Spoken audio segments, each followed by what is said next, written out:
کچھ ہی دن باقی ہیں دنیا کے جہنم ہونے میں، حالات گواہی دیتے ہیں ماحول اشارہ کرتا ہے۔ آئینہ عمر بن عبدالعزیز رحمہ اللہ جیسا دور، پھر جس کی جرت ہو قرآن پاک کی اس طرح سر عام بے حرمتی کرے۔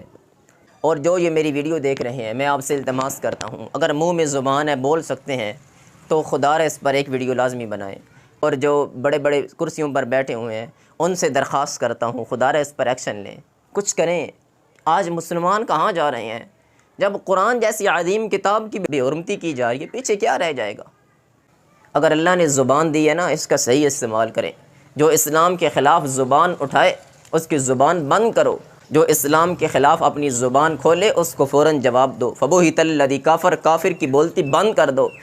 کچھ ہی دن باقی ہیں دنیا کے جہنم ہونے میں، کچھ ہی دن باقی ہیں دنیا کے جہنم ہونے میں، حالات گواہی دیتے ہیں ماحول اشارہ کرتا ہے۔ آج ایک بہت ہی بڑی خبر آپ کے ساتھ شیئر کرنے جا رہا ہوں۔ سویڈن میں عید الاضحیٰ کے روز بہت بڑی خبر، بہت ہی بری خبر بن کر سامنے آتی ہے۔ سوشل میڈیا پہ ایک ویڈیو بہت زیادہ وائرل ہوتی ہے، جس میں ایک ظالم، ملعون اور بے ایمان انسان ہماری مقدس کتاب قرآن مجید کو سر عام نظر آتش کرتا ہوا دکھائی دیتا ہے، اور اپنی گھٹیا حرکت کرتے ہوئے قرآن پاک کو جلا دیتا ہے۔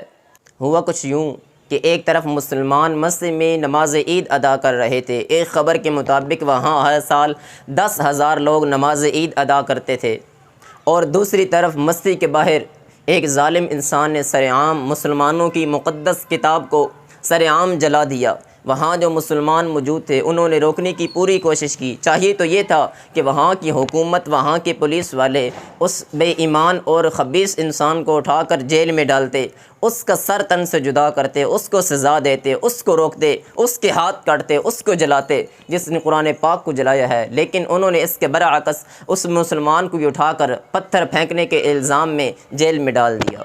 یہ وہاں کی حکومت ہے۔ مسلمانوں نے اپنی پوری کوشش کی اور اللہ اکبر کے نعرے لگائے، اللہ اکبر، تکبیر تکبیر کی آوازیں بلند ہوئی، انہوں نے اللہ اکبر کے نعرے لگائے، لیکن مسلمان کمزور تھے، کچھ نہیں کر سکتے تھے۔ وہاں ان ظالموں اور کافروں کی حکومت تھی، ان کا راج تھا۔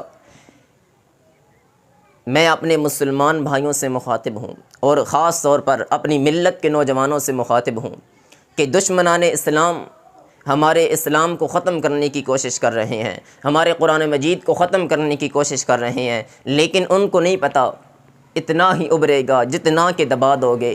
تم جتنی کوشش کرو گے ہمارے اسلام، ہمارے قرآن پاک کو ختم کرنے کی، تم دیکھتے ہو تم قرآن پاک کی بے حرمتی ایک مرتبہ کرتے ہو، لاکھوں کی تعداد میں لوگ مسلمان ہو جاتے ہیں۔ مسلمانوں کی نفری میں اضافہ ہو رہا ہے، ہم کم نہیں ہو رہے، ہم زیادہ ہو رہے ہیں۔ میری ملت کے نوجوانوں، کب تک سوشل میڈیا کے اندر رہو گے؟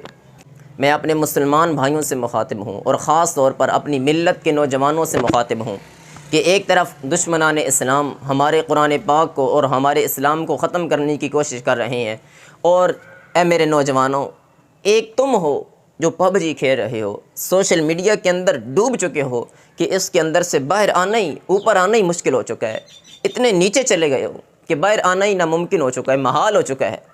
کیا یہ زندگی ہے کہ پب جی کھیل کر قبر میں جانا ہے، ٹک ٹاک کا غلط استعمال کر کے قبر میں جانا ہے، فیس بک، واٹس ایپ کے گروپ اور یوٹیوب پر غلط چینل کو سبسکرائب کر کے گندی ویڈیوز دیکھنا، کیا یہ زندگی کا مقصد ہے؟ اگر اللہ نے زبان دی ہے نا، اس کا صحیح استعمال کریں۔ جو اسلام کے خلاف زبان اٹھائے، اس کی زبان بند کرو۔ کیا یہ زندگی ہے پب جی کھیل کر مر جانا ہے، سوشل میڈیا کا غلط استعمال کر کے مر جانا ہے؟ اگر اس رب نے قوت گویائی عطا فرمائی ہے نا، بولنے کی طاقت عطا فرمائی ہے، وہ رب اس قوت گویائی کو واپس لینے پر بھی قادر ہے، وہ پوری قدرت رکھتا ہے۔ اس لیے اس کا صحیح اور مثبت استعمال کریں۔ جو اسلام کے خلاف اپنی زبان کھولے، اس کو فوراً جواب دو۔ فبہت الذی کفر، کافر کی بولتی بند کر دو۔ اس رب نے زبان عطا کی ہے، اس نے اگر قوت گویائی عطا فرمائی ہے تو اپنی زبان کے ساتھ اسلام کا دفاع کرو۔ اور میں اپنی حکومت سے مخاطب ہوں کہ وہاں کافر لوگ ایک بے ایمان انسان کو قرآن پاک جلانے کی سر عام اجازت دیں، اور یہاں کی حکومت، مسلم ممالک کی حکومت، اور یہ ہمارے پاکستانی حکومت جو قرآن پاک پڑھاتے ہیں ان کو دہشت گرد کہیں، جنہوں نے سنت رسول چہرے کے اوپر سجائی ہوئی ہے ان کو دہشت گرد کہیں، اور مدارس کے اوپر پابندیاں لگا دیں، مدارس کو بند کرنے کی باتیں کریں، اور جہاں سے اللہ اکبر کی صدائیں آتی ہیں کہیں کہ وہاں کے سپیکر ہی کام کر دو۔ اور یہ حکومت ہے، اور ایک طرف تو کافر ہیں، ان کی بات چھوڑ دو، یا اپنے مسلمانوں کا حال دیکھ لو، اپنی حکومت کا حال دیکھ لو۔ ان کو چاہیے تو یہ تھا علماء کی سپورٹ کریں۔ نور الدین زنگی کو پڑھو، تاریخ پڑھو، وہ نور الدین زنگی اس نے کہا تھا کہ علماء ادھر بیٹھ جائیں، لوگوں کو قرآن پڑھائیں، لوگوں کو حدیث پڑھائیں، تنخواہیں میں دوں گا، ان کو تنخواہیں میں دوں گا، صرف یہ قرآن اور حدیث پڑھائیں۔ ایسا دور آئے پھر انقلاب آئے گا۔ اس لیے آج مسلمانوں کو چاہیے قرآن کی طرف آ جائیں۔ وہ معزز تھے زمانے میں مسلمان ہو کر، اور ہم خوار ہوئے تارک قرآن ہو کر۔ ہم نے قرآن کو چھوڑ دیا۔ ہمارے جو بڑے بیٹھے ہوئے ہیں ان کو قرآن تو دیکھ کر بھی پڑھنا نہیں آتا۔ بات کرتے ہیں یہ ریاست مدینہ کی، قرآن تو پہلے پڑھ لیں، قرآن تو دیکھ کر پڑھیں۔ تو اس لیے یہاں ایک اسلامی نفاذ جو ہے، جو اللہ اور اس کے رسول کی بات کرے، ایسا اللہ ہمیں حکمران دے۔ آئے نا عمر بن عبدالعزیز رحمہ اللہ جیسا دور، پھر جس کی جرت ہو قرآن پاک کی اس طرح سر عام بے حرمتی کرے۔